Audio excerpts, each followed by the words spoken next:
محمود الأحمد أبي القاسم محمد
لا سيما بقية الله في الأرضين روحي وأرواح العالمين لتراب مقدمه الفداء ولعنة الله على أعدائهم أجمعين. أما بعد، قال الله تعالى في كتابه الكريم: بسم الله الرحمن الرحيم. اليوم يئس الذين كفروا من دينكم فلا تخشوهم واخشوني اليوم أكملت لكم دينكم وأتممت عليكم نعمتي ورضيت لكم الإسلام دينا. الصلاة.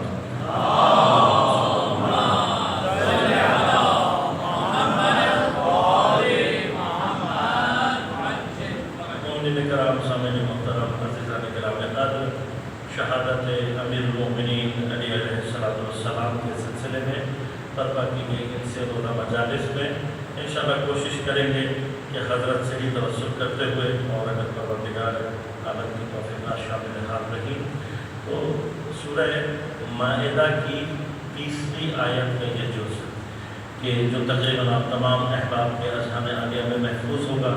یقیناً آپ بہت کچھ اس کے بارے میں اس سے پہلے سن چکے ہیں اور بہت سارے مطالب آپ کے اذہان عالیہ میں ببرکت فرش اعضا آپ کے اذہان میں محفوظ ہیں. لہذا وہ تمام معلومات کے جو آپ کے ذہنوں میں اس سے پہلے موجود ہیں انہی سے سہارا لیتے ہوئے کوشش کروں گا کہ کچھ گوشے اور کچھ کنارے آپ کی خدمت میں عرض کر سکوں.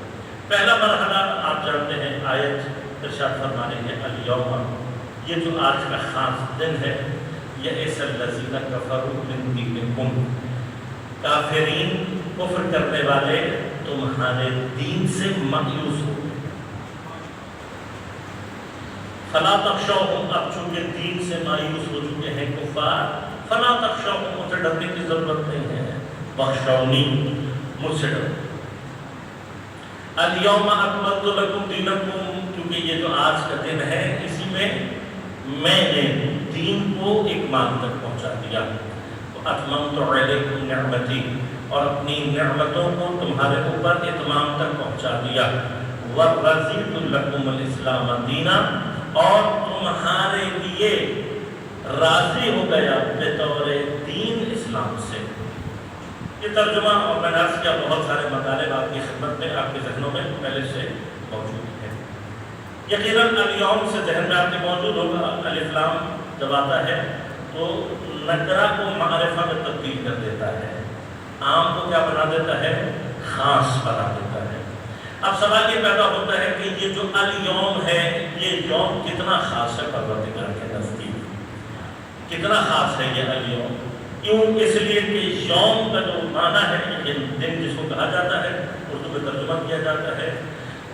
قرآن میں اس یوم سے کئی معنی لیے گئے ہیں. یعنی یوم اسے بھی کہا گیا ہے جو شب کے مقابلے میں، رات کے مقابلے. یوم سے مراد روز جس کو ہم کہتے ہیں، یعنی 24 آورز، 24 گھنٹے کا جو ایک پورا دن ہوتا ہے وہ بھی مراد کیا ہے.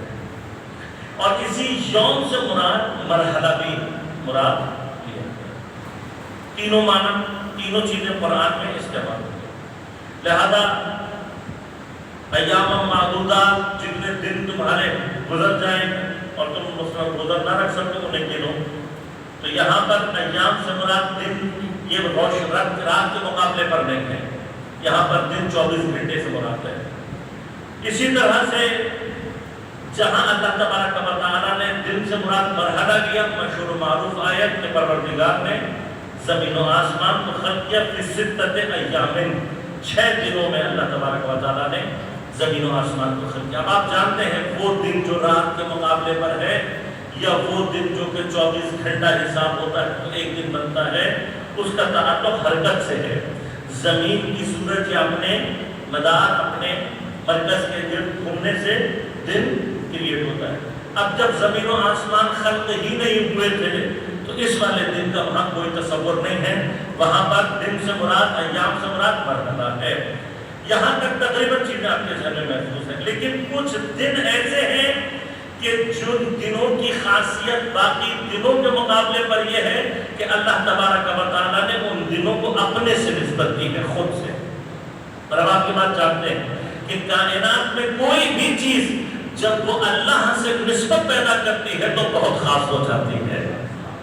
بس دن کا ہونا، مرحلوں کا ہونا، یہاں پر اب تصور یہ نہیں ہے جب کوئی مرحلہ، کوئی مقام، کوئی جگہ ایسی ہو جو اللہ سے منسوب ہو جائے تو اس کے اندر جو خاصیت پیدا ہوتی ہے وہ باقی دنوں میں نہیں ہوتی۔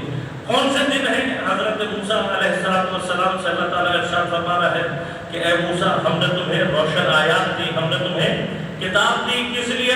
انا خرجا، تاکہ تم نکال سکو قومک، اپنی قوم کو، من الظلمات الی النور، اپنی قوم کو ظلمات سے نکال کر نور میں لا سکو۔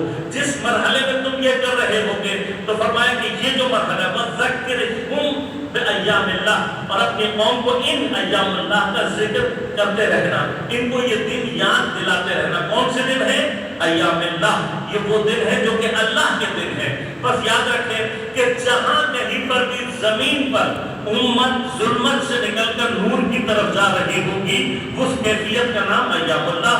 اللہ تعالیٰ نے اس مرحلے کو اپنے سے، یعنی ہر مرحلہ، ہر زمان کا کوئی بھی قطرہ وہ اللہ کے لیے اہم نہیں ہے، لیکن جہاں زمین پر لوگ ظلمات سے نکل کر نور کی طرف جانے لگے، اب اگر کسی سے بھی آپ پوچھیں کہ بھائی یہ ظلمت سے لے کر نور کی طرف کا سفر کیا ہے، تو کوئی کہے گا شریعت پر آ جانا، کوئی کہے گا دین پر آ جانا، بھائی یہی مراد ہے نا۔ اور اگر اسی معنی کو آپ کامل کرنا چاہیں تو یہ مقام کہاں تک پہنچے گا؟ یہ مقام وہاں تک پہنچے گا جہاں پر جیسے ہم نے من الظلمات الی النور کہا، آیت فوراً آپ کے ذہن میں آ گئی ہوگی، اللہ ولی الذین آمنوا یخرجہم من الظلمات الی النور، اللہ ولی ہے ان لوگوں کا جو ایمان لائے، تو اللہ کی ولایت کیا کرتی ہے؟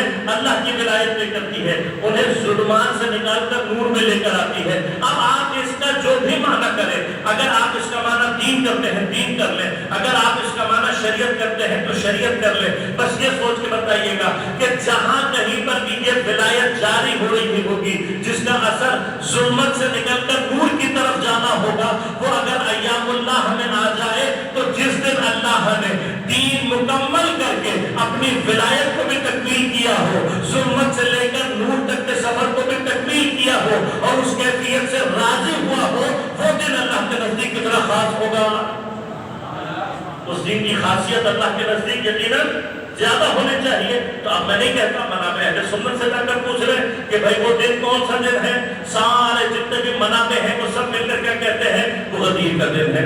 لہذا اہل سنت کے مشہور و معروف صحابی جناب ابو ہریرہ اسی دن کے لیے فرماتے ہیں کہ غدیر کے دن جس کسی نے بھی روزہ رکھا اس دن کا روزہ 60 سال کے روزوں کے برابر ہے۔ جب ان سے پوچھا گیا بھائی آج کے دن کیا ہوا تھا تو انہوں نے پورا غدیر کا واقعہ بیان کر کے یہ کہا کہ جیسے ہی رسول نے مولا کائنات کو ہاتھوں پر اٹھا کر کہا من کنت مولا ہو فہذا علی المولا، تو تمام صحابی اور پھر نام لیا خاص طور پر خلیفہ ثانی کا کہ وہ آگے بڑھے اور آگے بڑھ کر ہاتھ پر ہاتھ رکھ کر کہا اے بخن بخن یا علی، مبارک ہو یا علی، اصبحت مولائی و مولا کل المؤمنین، اے رسول علی آپ کو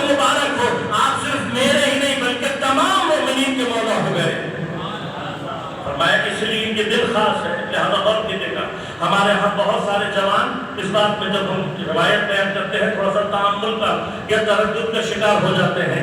روایتوں نے کیا کہا؟ روایتوں نے کہا بہت سارے دن ہیں لیکن ان دنوں میں کچھ دنوں کو اللہ نے عید قرار دیا، خوشی کا دن قرار دیا. اب ہمارے ہاں مسلمانوں نے نام رکھ لیے، کسی کو چھوٹی کہہ دیا، کسی کو بڑی کہہ دیا. اب تمہارے کہنے سے جب عید چھوٹی ہوگی نہ تمہارے کہنے سے بڑی ہوگی. توجہ فرمائیں. دیکھیے یہ جتنی بھی عیدیں ہیں ان میں سے اللہ نے کسی کو، آپ کو روایت میں نہیں ملے گا کہ کوئی عید چھوٹی ہے کوئی بڑی. اس طرح سے عام حد تک یہ ہماری تقسیم ہے، یہ ہم نے کیا، یہ نام ہم نے ڈالے، کسی کو چھوٹی کر دیا کسی کو بڑی کر دیا.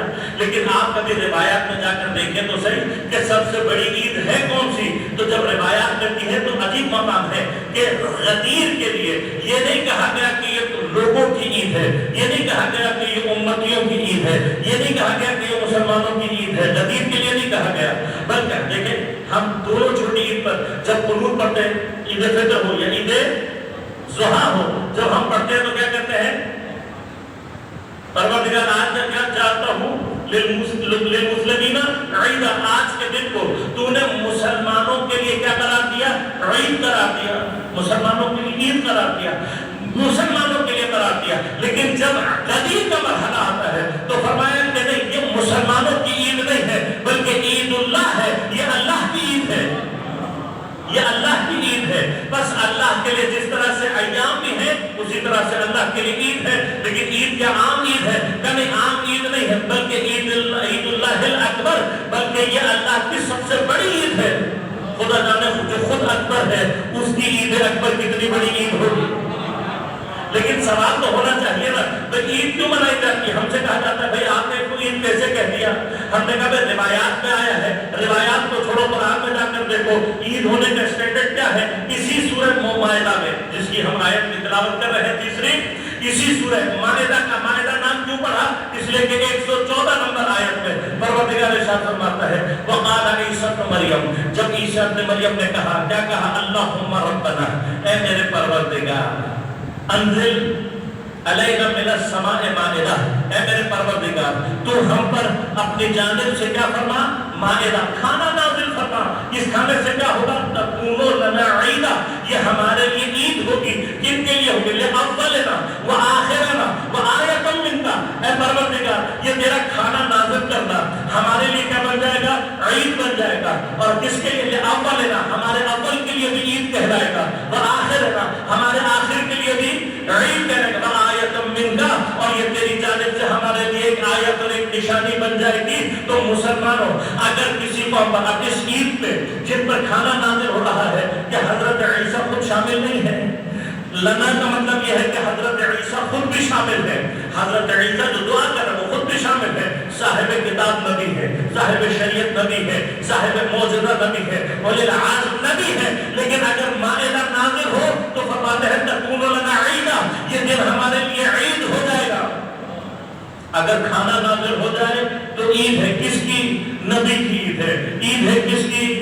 مسلمانوں کی. عید ہے کس کی؟ حواریون کی، آپ کے تمام صحابیوں کی عید. اسی وجہ سے مسلمانوں کے لیے کس چیز کو عید قرار دیا؟ جب شوال کی پہلی تاریخ کو کیا نازل ہوا؟ کب؟ شوال کے دن کچھ نازل نہیں ہوا، شوال سے پہلے رمضان المبارک میں چونکہ قرآن نازل ہوا تو بھائی اسی دن عید بنا لیتے. کیا نہیں عید اس کے لیے بنا سکتے کہ روزے چل رہے ہیں اور روزے میں آپ کھانا نہیں کھا سکتے، تو شوال کا دن عید اس کے قرار دیا گیا کہ اس دن آپ پر سے روزہ ختم ہوگا. تو قرآن نازل ہوا 6 یا 7 دن پہلے اور آپ اس کی عید منا رہے ہیں 6 یا 7 دن بعد یا 3 دن بعد، جو بھی تاریخ آپ اپنے ذہن میں رکھ لیں، 3 4 6 7 جتنے بھی دن ہے اس کے بعد کیوں عید منا رہے ہیں؟ کیونکہ اس دن کھانا کھانے کی اجازت مل رہی ہے. اور اگر آپ سے پوچھا جائے آپ نے عید ضحیٰ میں کیوں منایا تو آپ کہیں گے کہ بھائی بچڑا اوپر سے بھیڑ نازل ہوئی، اللہ تعالیٰ نے اس دمبے سے اس بھیڑ سے بدل دیا اور اس کو ذبح عظیم قرار دیا. تو جہاں کہیں پہ بھی کھانا آ رہا ہے، بھیڑ آ جائے تو عید ہے، کھانا ملنا شروع ہو جائے تو عید ہے. اس کی انسانوں کی عید ہے، اس لیے کہ یہ انسانوں کے جسم کے لیے باعث رضایت ہوتی ہے، اور اگر انسان کھلانا شروع کر دے تو اس کی روح کے لیے باعث رضایت ہوتی ہے. دیکھیے حضرت نے کیا فرمایا امیر المومنین علیہ السلام نے،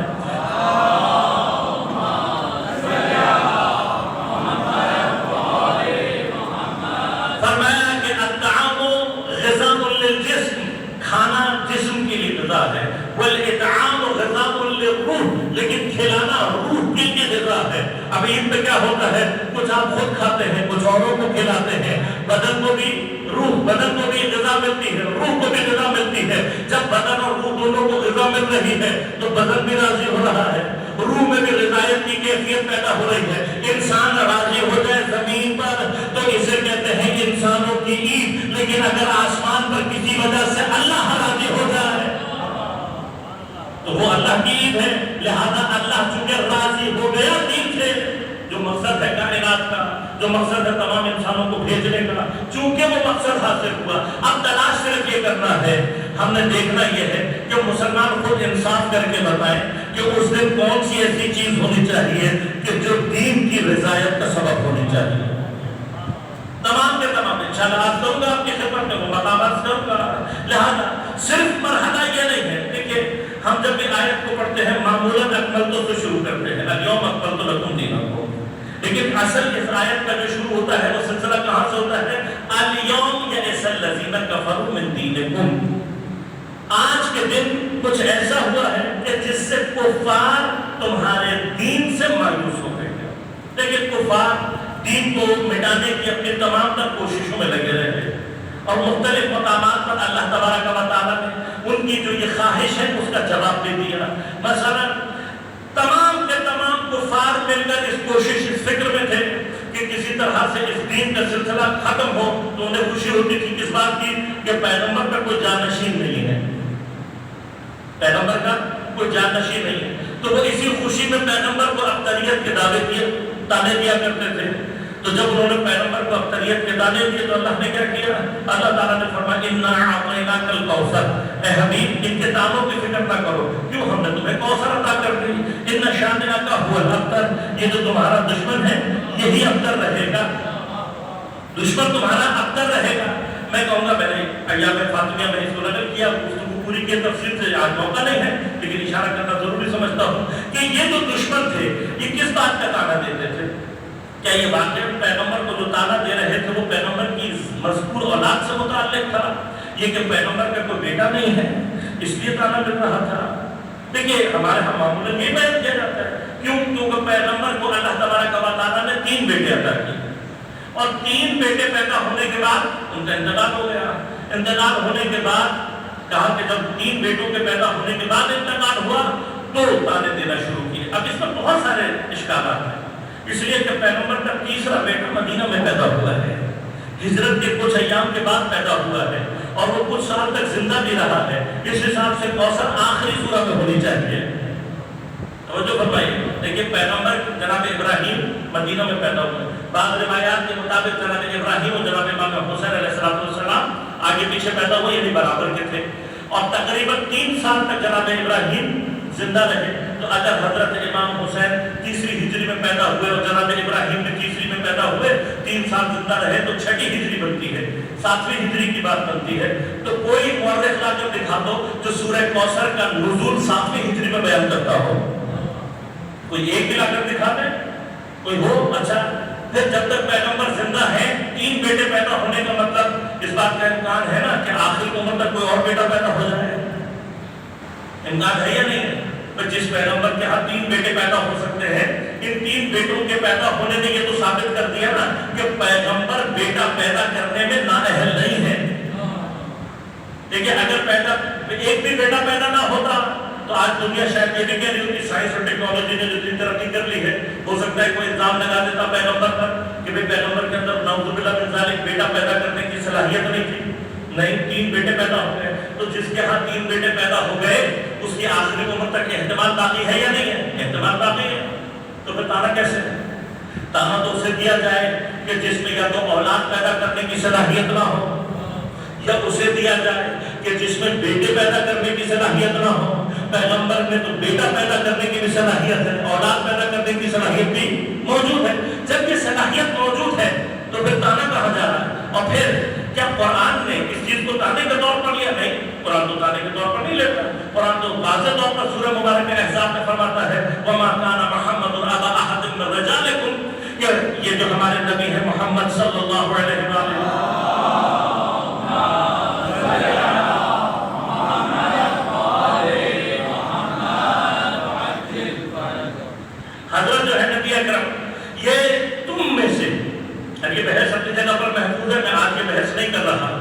رجالکم تمہارے مردوں میں سے کسی کے باپ نہیں ہے. اور نہیں کیا یہ کم کی ضمیر امت کی طرف جا رہی ہے. امت کے مردوں میں سے کسی کے باپ نہیں ہے، لیکن اگر اہل بیت میں ہو تو اہل بیت کے مردوں کے باپ ہو سکتے ہیں.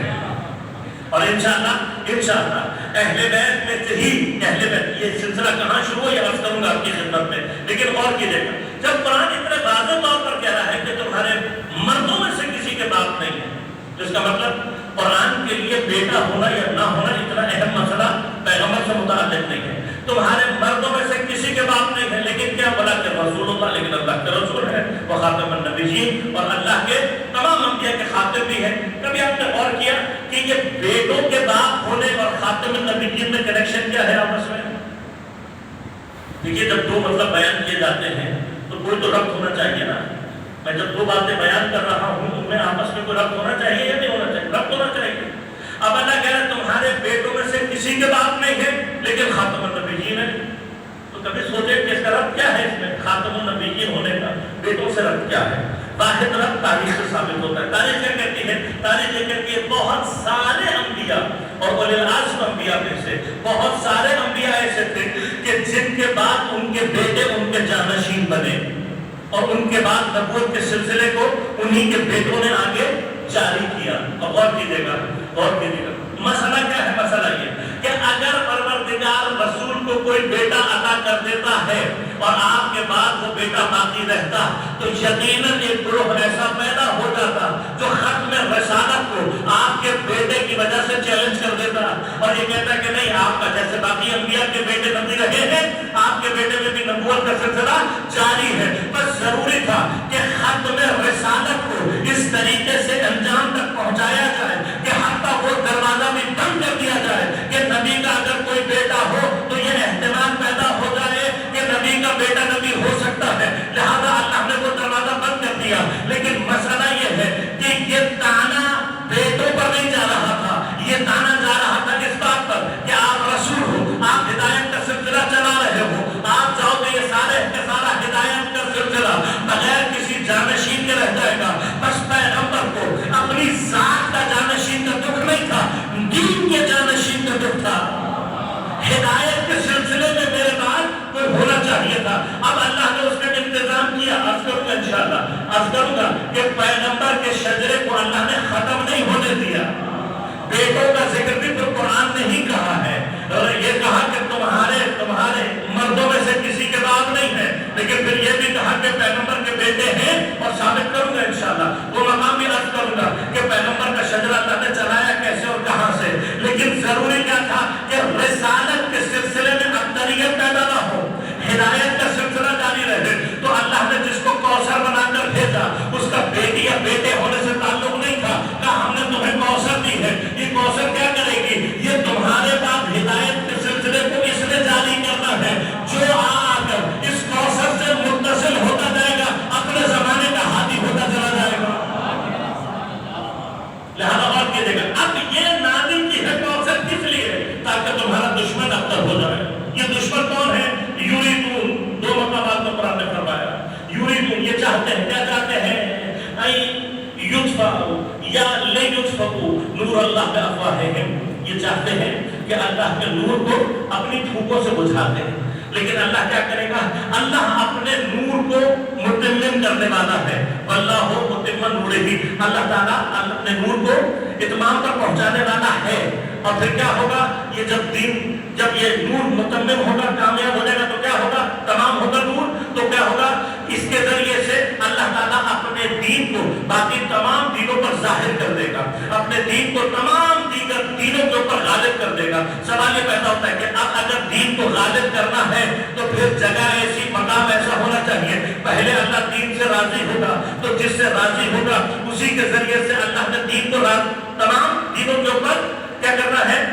اظہار کرنا ہے، تمام دینوں کے اوپر غالب کرنا ہے. اب جب اللہ اس مقام پر پہنچے گا، کافر کیا چاہتے ہیں؟ کافر چاہتے ہیں نور بجھا دے. اللہ اتمام نور بھی کرے گا، اپنے دین کو ان کے اوپر غالب بھی کرے گا. تو مسلمانوں تلاش کرو نا کہ وہ جگہ کہاں ہے کہ جہاں اللہ دین سے راضی بھی ہوا اور دین کی جانب سے اللہ تعالیٰ ایک جسے کہنا چاہیے اطمینان کی کیفیت دے دیا گیا کہ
مایوس ہو گیا. لہذا غور کیجیے گا اسی مقام پر اسی نسل کی حیثیت کو بیان کرنے کے لیے کہ یہ جو آج کا دن ہے اس کی حیثیت کیا ہے، اس کو بیان کرنے کے لیے پورے قرآن میں اللہ نے پیغمبر سے کہیں اتنی سختی سے گفتگو نہیں کی جتنی اس مقام پر. یا ایھا الرسول بلغ ما انزل الیک من ربک فإن لم تفعل فما بلغت رسالتہ. اے حبیب پہنچا دو وہ چیز جو تمہارے پروردگار نے تم پر نازل کی، اور اگر نہیں کہ إن لم تفعل، اگر تم نے نہیں انجام دیا، فما بلغت رسالتہ، تم نے گویا اللہ کی رسالت کو پہنچایا ہی نہیں. یہ لہجہ اللہ کے لیے، اللہ کا اپنے رسول کے لیے سخت نہیں ہے، یہ سنگینی اپنے پیغمبر کے لیے نہیں ہے، کیونکہ یہ پیغمبر وہ ہے کہ جس کے لیے قرآن کبھی کہتا ہے وَمَا أَرْسَلْنَاكَ إِلَّا رَحْمَةً لِلْعَالَمِينَ، ہم نے آپ کو رحمت بنا کر بھیجا. کبھی آپ کی جان کی قسم کھا کر بات کرتا ہے، کبھی آپ چادر اوڑھ لیں تو اس چادر کی قسم کھاتا ہے، کبھی آپ کوئی لحاف اوڑھ لیں تو لحاف کی قسم کھاتا ہے. پروردگار کو قسمیں کھا کھا کر بتا رہا ہے کہ یہ نبی ہمیں کتنا عزیز ہے. اتنا عزیز ہونے کے باوجود اس مقام پر لہجے کی سنگینی پیغمبر کے لیے نہیں ہے، لہجے کی سنگینی مسلمانوں کو سمجھانے کے لیے ہے کہ جب تم اس آیت سے گزرو تو غور کرنا کہ وہ چیز کیا ہے کہ اگر پیغمبر یہ نہ پہنچائے تو گویا رسالت کا کام انجام ہی نہیں دیا. لیکن یہاں پر ایک نقطہ اور آپ کے خدمت درج کرو اور پھر گفتگو کو آگے بڑھاؤ کہ صرف یہ نہیں فرمایا بلکہ ساتھ ساتھ کیا فرمایا اللہ یعصمک من الناس. اے میرے حبیب اللہ تمہیں لوگوں سے بچا کر رکھے گا. اب غور کیجیے گا کہ جیسے ہی نسب امامت ہوتا ہے تو کافر تو ہو جائے گا مایوس. دیکھیں اس آیت کا، آیت بلغ کا، آیت اکملتو سے جو ریلیشن شپ ہے نا، اس کو لفظ و نشر غیر مرتب کہتے ہیں. کیوں؟ اس لیے کہ اس آیت کا پہلا حصہ آیت بلغ کے دوسرے حصے سے متعلق ہے اور اس کے دوسرے حصے سے متعلق ہے آیت کا پہلا. مثلا اليوم اکملت لکم دینکم تو کیا ہے؟ بلغ ما انزل الیک من ربک. وہاں فرمایا کہ اليوم یئس الذین کفروا، کافر مایوس ہو گئے. تو وہ مقام کیا ہے؟ واللہ یعصمک من الناس. اے میرا حبیب اللہ تمہیں لوگوں سے بچا کر رکھے گا. تو اب کیا ہوگا جب کافر مایوس ہو جائیں گے، غور کیجیے گا، مایوس ہو جائیں گے تمہارے دین سے، فلا تخشوہم، بس تم اب کفار سے مت ڈرنا. بخشونی مجھ سے ڈرو، کفار سے مت ڈرنا. تمہارے دل میں کفار کا خوف نہیں ہونا چاہیے. بس اگر کفار کا خوف نہیں ہونا چاہیے تو کس کا خوف ہونا چاہیے؟ ہم نے ولایت کے ذریعے سے دین کو اتنا محفوظ کر دیا ہے کہ اب کفار تو تمہارے دین کو کچھ نہیں کر سکیں گے، لیکن وہ جو اسلام کا لبادہ اوڑھ کر منافق آئیں گے، خطرہ ان سے ہے. لہذا میں ہمیشہ عرض کرتا ہوں کہ ہمارے ہاں نہ جانے کیوں ایسا ہے کہ جتنے بھی ہمارے برادران عزیز ہیں وہ پیغمبر کی شہادت کے بعد منافقت کے چیپٹر کو کلوز کر دیتے ہیں، جبکہ خود ان کی اپنی روایات میں منافقوں کا ذکر پیغمبر کی حیات کے بعد تک موجود رہا ہے اور پیغمبر کی حیات کے آخری مرحلوں تک منافقوں کا ذکر موجود رہا ہے. لہذا تاریخ گواہ ہے. غزوہ تبوک کی پوری بحث اپنی جگہ محفوظ کہ غزوہ تبوک جب آپ جا رہے ہیں تب آپ جانتے ہیں کہ غزوہ تبوک وہ واحد غزوہ ہے کہ جس میں جنگ نہیں ہوئی ہے، تلوار نہیں چلی. اور یہاں پر کچھ مباحث ہیں. ہم جب علم غیب پیغمبر اکرم صلی اللہ علیہ وآلہ وسلم کا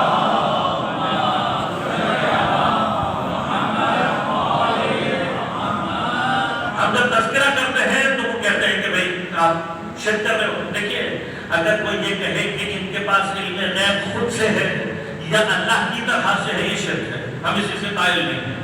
ہم یہ کہتے ہیں ان کو جتنا بھی علم غیب ہے وہ اللہ کی جانب سے ہے. اور اتفاق کی بات یہ ہے کہ اسی غزوہ تبوک کے آگے کے مراحل میں جا کر خود اس بات کے قائل ہوتے ہیں کہ اللہ تبارک و تعالیٰ نے ان پیغمبر کو آنے والے واقعات سے خبر کر دیا تھا. تو یہ عجیب منطق ہے کہ اگر ہم جنگ کے شروع میں کہیں تو پیغمبر کے پاس علم نہیں ہے اور واپس آتے ہوئے آپ کا مطلب آ جائے تو پیغمبر کے پاس علم غیب آ جاتا ہے. تو یہ مرحلہ ہمیں سمجھ میں نہیں آتا. دیکھیے پیغمبر کے پاس علم، اب کیوں کہتے اس لیے غیب کا علم نہیں تھا کہ تو پیغمبر کو اگر پتا ہوتا کہ جنگی نہیں ہوتا آپ اتنا لشکر کیوں لے کر جاتے ہیں؟ تو اس کا مطلب تم سمجھ رہے ہو کہ پیغمبر جب بھی لشکر لے کر جائیں گے جنگ ہوگی. اس کا یہ معنی نکالا نا تم نے یہی معنی نکالا کہ پیغمبر جب بھی لشکر لے کر جائیں گے تو کیا ہوگی؟ جنگ ہوگی. کم از کم صلح حدیبیہ سے تمہیں اتنا تو سمجھ میں آ گیا ہو. دیکھیے صلح حدیبیہ میں بھی مسئلہ کیا تھا؟ لشکر بڑا تھا، سامنے دشمن کمزور تھا. تب بھی پیغمبر کی صلح نے بہت سارے منافقوں کے ایڈریس بتا دیے تھے، صرف اتنی سی بات پر کہ وہ سمجھ رہے تھے کہ اتنا بڑا لشکر ہوگا تو پیغمبر صلح نہیں کریں گے۔ پیغمبر نے صلح کر کے بتا دیا کہ ہر دفعہ لشکر جنگ کے لیے نہیں لے کر جایا جاتا، تو کم از کم صلح حدیبیہ سے اتنا ہی سمجھ لیا ہوگا۔ اب یہاں پر کیا ہوا کہ یہاں پر جب پیغمبر جانے لگے، آپ جانتے ہیں وہ کیا کہتے ہیں جی اگر پیغمبر کو پتا ہوتا کہ جنگ نہیں ہوگی تو آپ نہیں جاتے، ہم اس کا جواب دیتے ہیں۔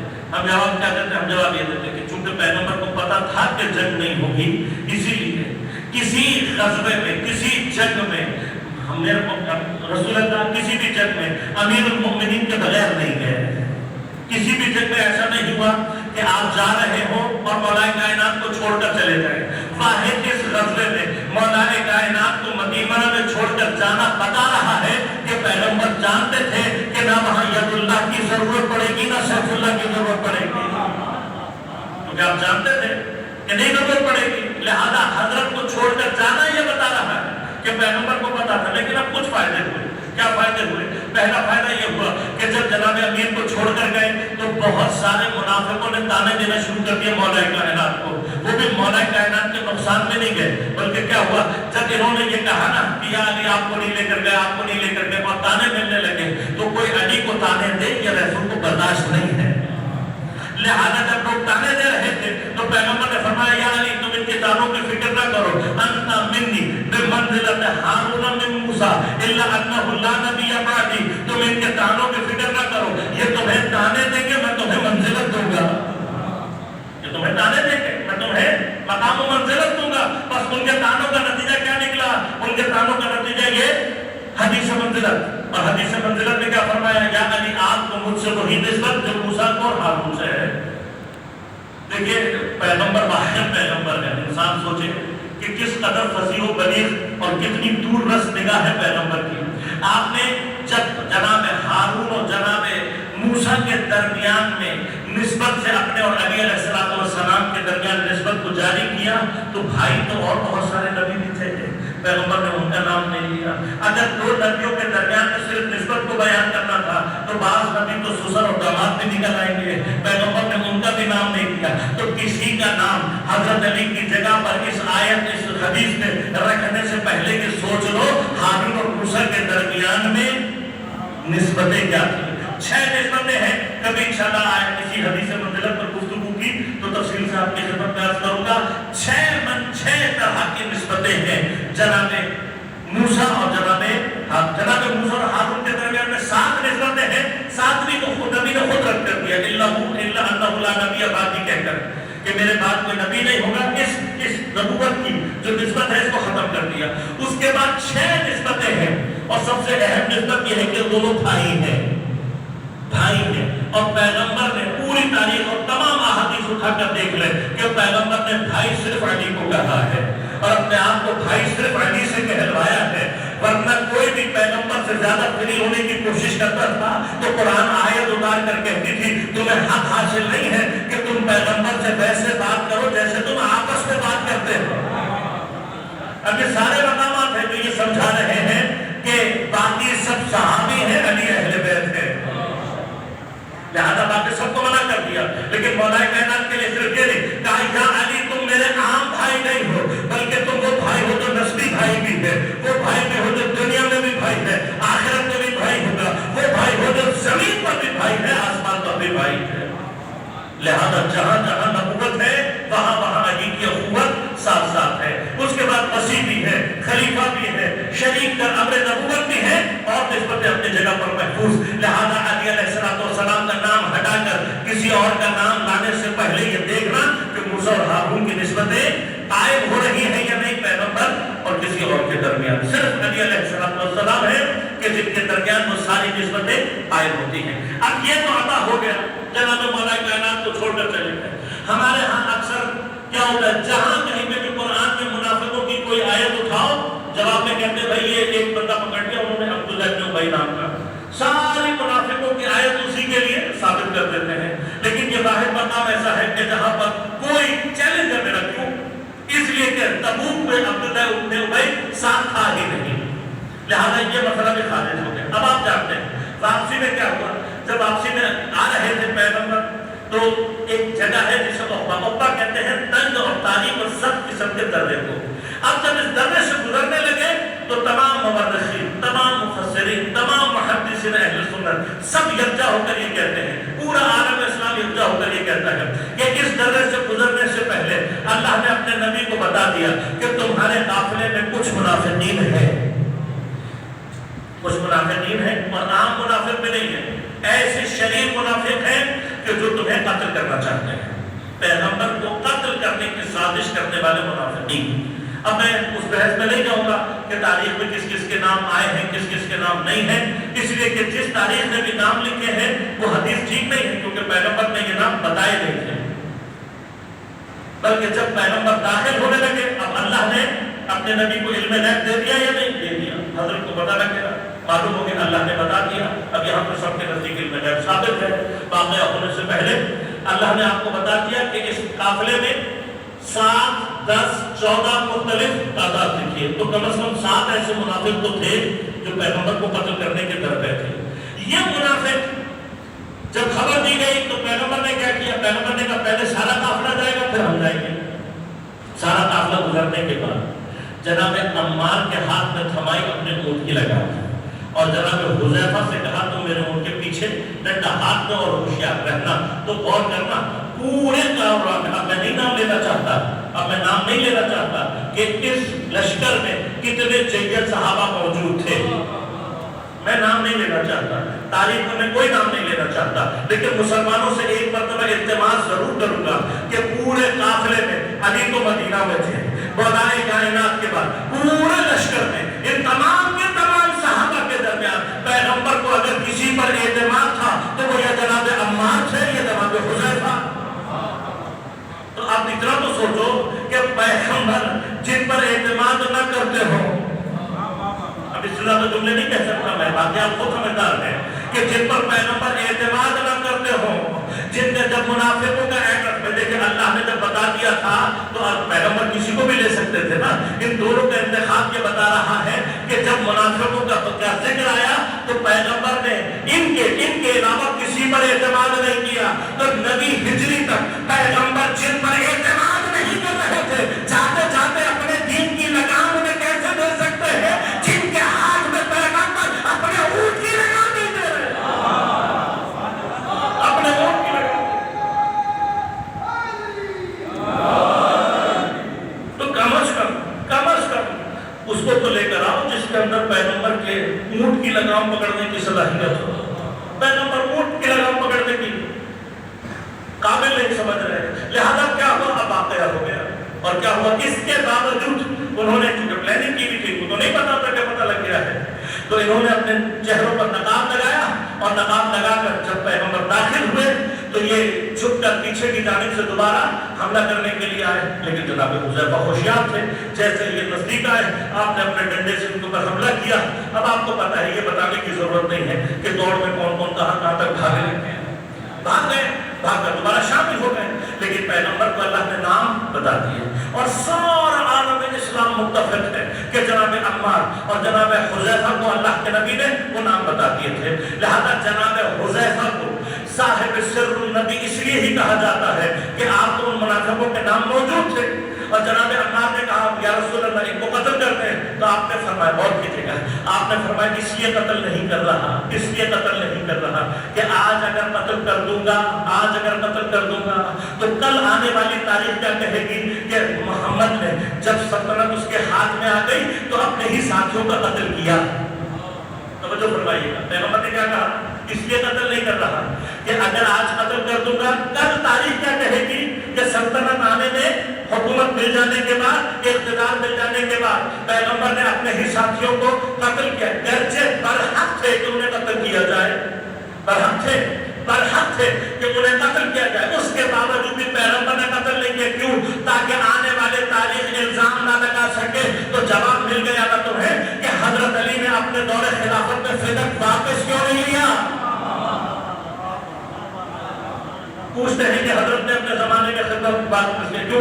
اگر جناب امیر واپس لے دیتے گرچہ برحق ہوتے، اس کے باوجود آنے والی تاریخ کیا کہتی کہ علی نے اپنی خلافت میں اپنی دولت میں قبضہ کر لیا، جس طرح سے پیغمبر تہمت سے اپنے آپ کو بچا رہے ہیں، مولا کائنات ہاتھ رکھتے ہوئے فدق واپس نہیں لیا تاکہ کسی میں جرأت نہ ہو علی پر تہمت لگانے کی۔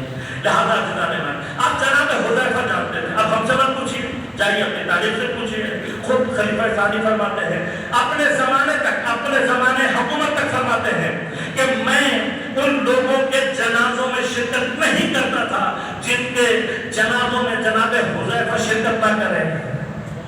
توجہ فرمائیں، میں ان کے جنازوں میں شرکت نہیں کرتا تھا جن کے جنازوں میں جناب حذیفہ شرکت نہ کریں۔ آج تک کوئی کہہ سکتا ہے کہ جن کے جنازوں میں جناب حذیفہ شرکت نہ کریں انہوں نے توبہ کر لی ہوگی، وہ تائب ہو گئے ہوں گے، وہ دوبارہ مسلمان ہو گئے ہوں گے؟ اس کا مطلب کیا ہے؟ جو ایک مرتبہ نبی کا ایسا دشمن ہو جائے اللہ اس کے اوپر توبہ کے دروازے بند کر دیتا ہے۔ لہذا کیا فرماتے ہیں؟ خود فرماتے ہیں، کیا فرماتے ہیں؟ میں اس شخص کی نماز جنازہ میں شرکت نہیں کرتا تھا جس نماز جنازہ میں جناب حذیفہ شرکت نہ کرے۔ لہذا انہی کے احوال میں یہ واقعہ لکھا ہے کہ آپ کسی کا جنازہ پڑھنے جا رہے تھے تو راستے میں کسی نے بتا دیا کہ فلاں شخص کا جنازہ ہے اور جناب حذیفہ نماز پڑھنے نہیں گئے، تو فرمایا حضرت نے وہیں سے راستہ تبدیل کر دیا گیا، نہیں گئے جنازے میں، لیکن جاتے جاتے جناب حذیفہ نظر آئے اور جناب حذیفہ کے پاس پہنچنے کے بعد خلیفہ ثانی نے ایک دفعہ پوچھا جناب حذیفہ سے، اے حذیفہ کیا میرا نام تو نہیں تھا وہ لوگوں میں جو عقبہ میں پیغمبر کو قتل کرنے کے لیے آئے تھے؟ کیا ان میں میرا نام نہیں تھا؟ بھائی میں اس سے آگے کچھ نہیں کہوں گا، میں کچھ کہوں گا تو مسئلہ ہو جائے گا، کم از کم مسلمانوں اتنی تو عقل استعمال کرو، جو نہیں گیا تھا اس کو تو یقین ہونا چاہیے۔ اس سے زیادہ میں گفتگو آگے نہیں بڑھا سکتا۔ بات صرف اتنی ہے میں کہ یہ منافقین موجود تھے اور اس قدر جری تھے کہ پیغمبر کو قتل کرنے کی سازشیں کرتے رہے۔ حتی بعض روایات میں اشارہ ملتا ہے کہ غدیر سے پہلے بھی ایک مقام ہے کہ جو عقبہ اور خم غدیر کے درمیان کا واقعہ ہے، مقام ہے کہ جس کو عقبہ الحرشی کہتے ہیں، وہاں پر بھی کچھ لوگوں نے پیغمبر کو قتل کرنے کا ارادہ کیا، لیکن اللہ نے اپنے پیغمبر کو بچایا، اپنے پیغمبر کی حفاظت کا وعدہ کیا۔ اللہ ضرور پڑھیے گا۔